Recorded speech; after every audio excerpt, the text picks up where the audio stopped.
consistently engage in underhanding. Economic ceremony that in one position, you don't know. Hey, we'll get to Peru for Africa. When your brother is producing something and you patronizing your brother. Listen to Planet 101.1 FM News at 7 a.m., 12 noon, and 6 p.m. with our news in special English at 2:30 p.m., Mondays to Fridays. Planet Radio 101.1 FM, revolving around you.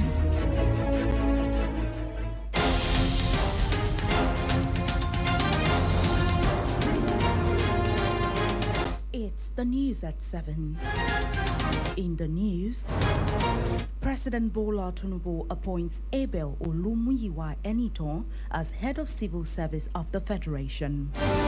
Federal government unveils breakdown of 15.8 trillion naira in savings from fuel subsidy removal. Humanitarian and development experts advocate workers' protection as World Humanitarian Day is celebrated. On the foreign scene, US and Canada reportedly reach fair trade deal. In sport, Barcelona allegedly considering shock return from Robert Lewandowski. Details coming up shortly.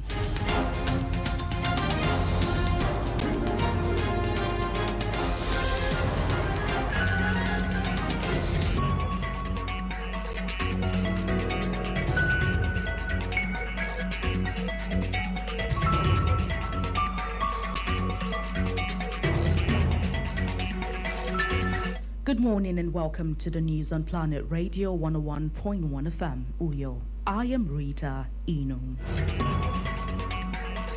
We begin this morning from the national scene where President Bola Tinubu has appointed Abel Olumuyiwa Eniton as the head of civil service of the Federation, effective August 27, 2026. A statement by the Special Advisor on Information and Strategy, Bayo Onanuga, says Eniton is replacing Didi Esther Wilson-Jack, who is set to retire from the civil service upon attaining the statutory retirement age of 60. According to the statement, Eniton from Osun State is the most senior permanent secretary in the Federal Civil Service. He has served as permanent secretary for 7 years and 7 months, working at the Ministry of Police Affairs, Ministry of Humanitarian Affairs, and Office of the Vice President. The new head of the Civil Service of the Federation is currently the permanent secretary in the Federal Ministry of Education. President Tinubu expressed appreciation to Wilson-Jack for her distinguished service to the nation and for the reforms, impact and innovations witnessed in the civil service during her tenure. He wished her a fulfilling and successful life after service and conveyed the nation's gratitude for years of dedicated and impactful public service. Meanwhile, President Bola Tinubu has approved the immediate preparation of a comprehensive national threat assessment and a rolling 5-year strategic defense operation and plans to strengthen coordination across Nigeria's defense, intelligence and security capabilities. This was contained in a statement by his media aide, Bayo Onanuga, saying that President Tinubu gave the directive at the Federal Executive Council meeting at the State House, Abuja, stressing the need for a coherent framework to respond to evolving security threats nationwide.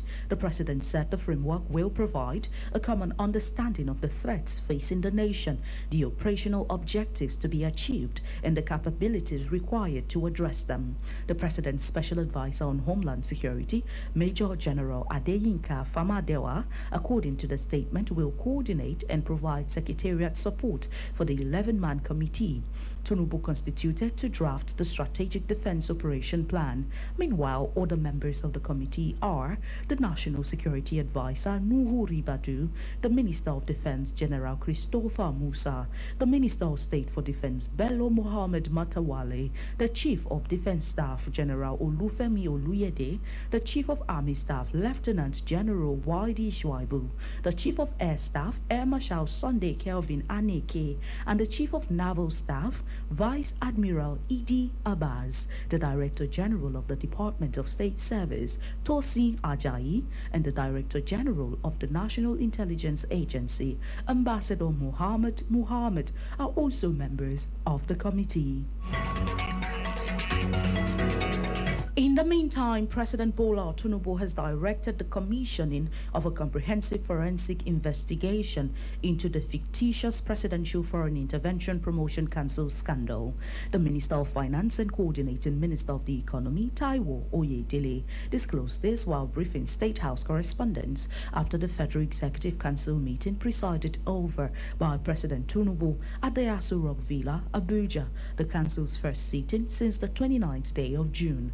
According to him, the Council has directed that commissioning of a forensic investigation will look into their processes, procedures, internal control weaknesses that allow some of these things to happen, because the findings discovered that indeed they have additional fake agencies. He stressed that what is important is for them to establish what went wrong, how it can be prevented, and going forward, how they can make the systems even stronger. And still from the villa, the President Bola Ahmed Tinubu-led administration has finally unveiled a breakdown of the 15.8 trillion naira in savings from fuel subsidy removal and gains of order reforms over the last 3 years. The Minister of Finance, Taiwo Oyedele, disclosed this at a press conference, giving a detailed breakdown of the administration's subsidy removal reforms. According to Oyedele, the reforms resulted in 15.8 trillion naira in savings that accrued to the Federation's account. He noted that the savings from fuel subsidy removal were shared among the federal government, states, and local governments, receiving 3.88 trillion naira from the fuel subsidy removal savings, while the state governments received 6.52 trillion naira and the federal government received 5.43 trillion naira.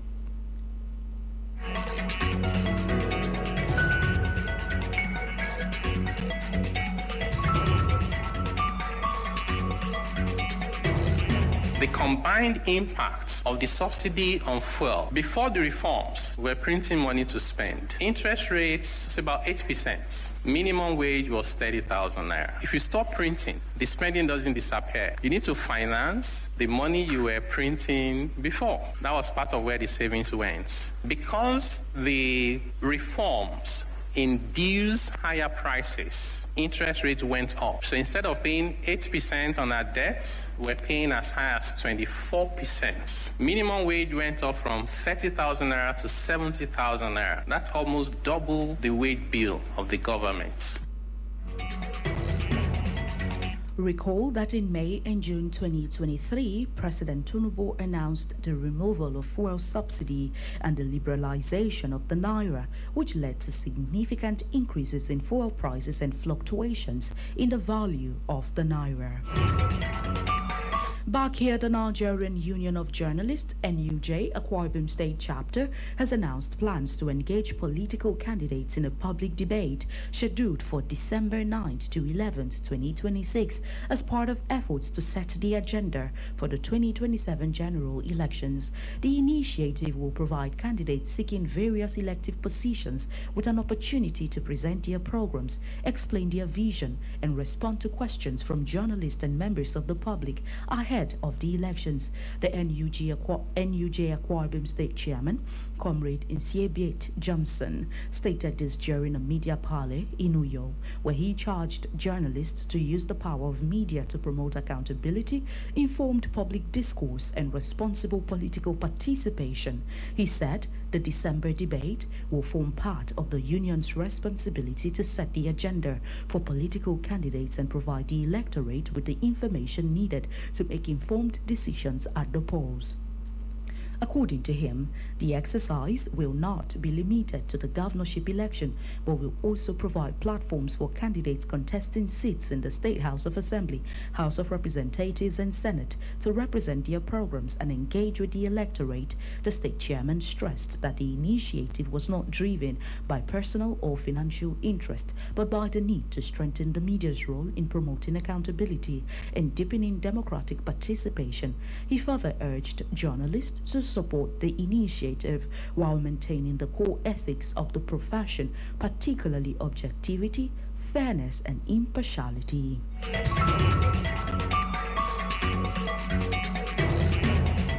As those in the media sector, please do everything within your honest ability to promote this initiative. A lot of times, some people say the media is not doing enough, and probably we also share in that direction. If you are a journalist, someone says the media is not doing enough, and you say yes, it's true. You've already indicted yourself. We will not have money to give, not sure how. That is why, for anything our colleagues are going to do, we are not doing it pro bono. We are doing it as part of our contribution to effective journalism work in our private state.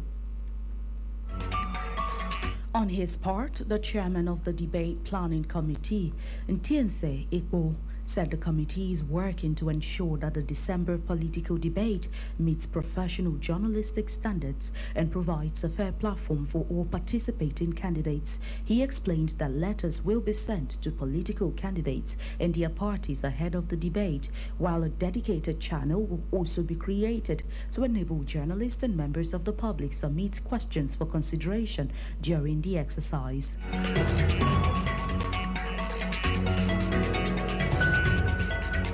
The electoral debate will take place from Wednesday 9 to Friday 11 December 2026, and the venue will be here at the Press Center. The debate will start with the governorship debate on Wednesday, and then we'll round up with the senatorial debate on Friday. The planning committee said the debate will be modeled on international standards, with participating candidates given equal opportunities to present their programs and respond to questions on issues affecting the people.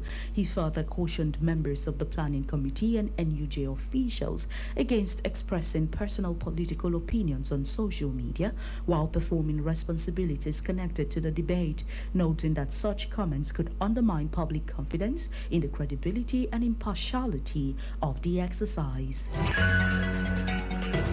In this next report, as the world marks International Humanitarian Day, humanitarian health workers and development practitioners in Uyo have renewed calls for greater protection, support, and collaboration in responding to conflicts and other emergencies. A humanitarian worker, Ekaite Udo, noted that workers often face enormous risk and challenges while delivering life-saving assistance to people affected by humanitarian crisis, including insecurity, difficult working conditions, and limited access to essential resources. She also stressed the importance of empowering local communities to play active roles in responding to emergencies, noting that people within affected communities often have a better understanding of their immediate needs and the most effective ways to address them.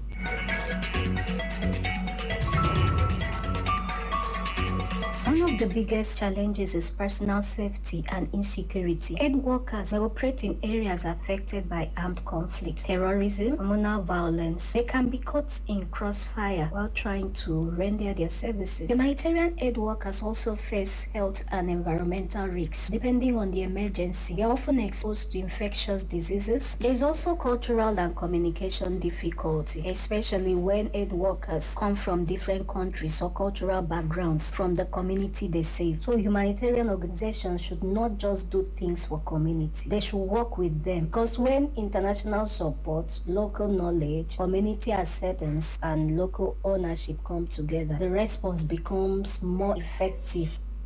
Also speaking, a humanitarian advocate, Happiness Robert, emphasized the importance of accountability and community engagement in humanitarian interventions, while stressing the 2026 theme, strengthening global solidarity and empowering local communities. Happiness noted that involving affected communities in the planning, implementation, and evaluation of humanitarian programs can help ensure that interventions are responsive to their needs, sustainable, and capable of delivering meaningful impact. Local communities understand their environment. They even understand their challenges and what is realistic for them. They should not only be seen as people receiving assistance, they should also have a voice in decisions that affect them. From a new perspective, this is also important for accountability because we need to listen to affected communities, understand their priorities, and use their feedback to improve the response. People affected by crisis do not lose their voice or dignity because they need assistance. Government and organizations need to provide timely support. Individuals can also support humanitarian efforts through volunteering, through responsible giving, and then sharing of adequate information. Communities themselves should be involved in identifying their needs, making decisions, and finding solutions. Our correspondent Esther Otoyo reports that World Humanitarian Day is celebrated annually on August 19 to reflect on the sacrifices of humanitarian workers and the need for stronger global solidarity in addressing the growing humanitarian challenges confronting vulnerable populations across the world. You are listening to the news on Planet Radio 101.1 FM Uyo. Let's take a breather and bring you more stories from our foreign, sports and entertainment scenes. Do stay with us. It's rising like the sun and shining forth, sustaining life like never before.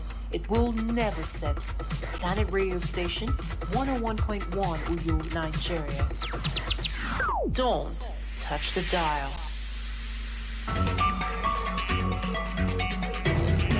Many thanks for staying tuned, and now we take you through the rest of the news stories.